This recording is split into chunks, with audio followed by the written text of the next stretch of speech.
Okay, so in this video I just want to discuss with you why you don't necessarily need to follow a diet. Now, what I mean by diet is a diet with a label such as ketogenic diet, low carb diet, intermittent fasting, flexible dieting, that sort of thing.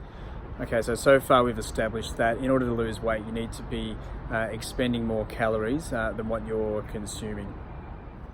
And we've also established that when protein consumption is high, it makes no real difference when you change the distribution of carbs and fat.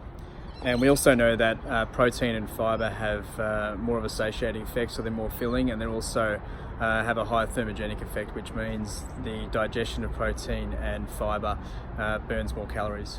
So studies on low carb diets have found, which I'll link below, they've found that there is initial rapid weight loss within the first 3 to 6 months whilst following a low carb diet, which is usually due to the suppressed nature of the diet and the nature of elevated protein and fat levels in the diet, which gives a ketogenic effect. But after 6 to 12 months, there's no real difference between having a low carb diet and a low fat diet.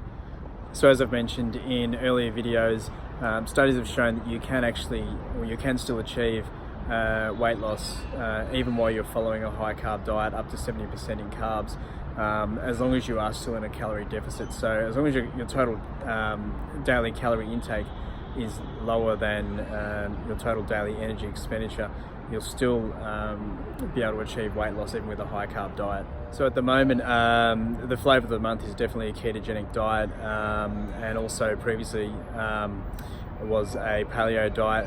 What I've previously done is I've had a number of clients that have struggled or have told me that they're struggling to lose weight even though they're following a paleo or a ketogenic diet.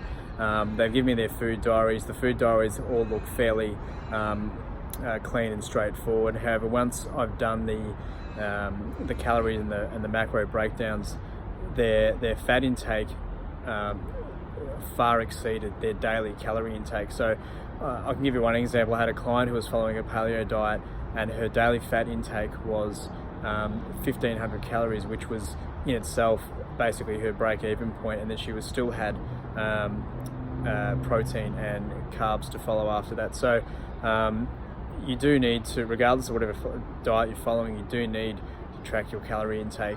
So it doesn't matter whether it's a keto diet, intermittent fasting, paleo, flexible eating, clean eating, it doesn't matter.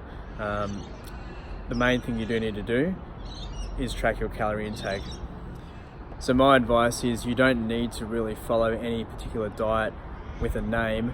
All you need to do is find out what works best for you. So if that is a ketogenic style diet or intermittent fasting, if you don't want to eat breakfast, if you just want to wait until lunchtime and then eat your 2 or 3 meals until dinner, that's fine, as long as you know what your calorie requirements are and what your daily energy expenditure is, and you're eating at a calorie deficit. You don't really need to follow a particular diet. You just need to find a way of eating that suits you.